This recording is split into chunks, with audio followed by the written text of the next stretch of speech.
A couple things. This is a lot to just listen to.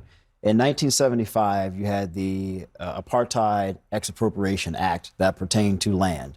This new bill that was passed last November, I believe, the president signed it into law January 25th of this year. It was sort of a reformation, a reforming of the 75 Act.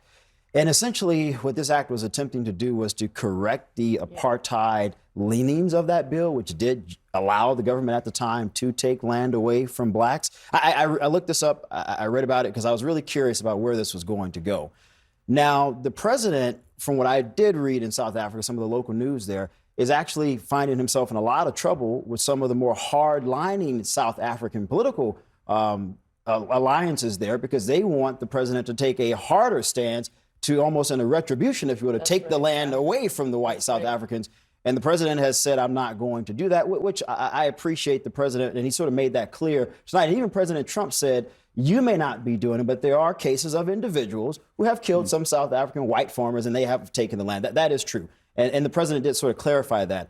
I will say, though, the South African president, I think, went to the White House today with a goal in mind. President Trump said, I want you to leave BRICS. South African president appeared to be wanting to discuss some of those trade negotiations to not be so reliant on China.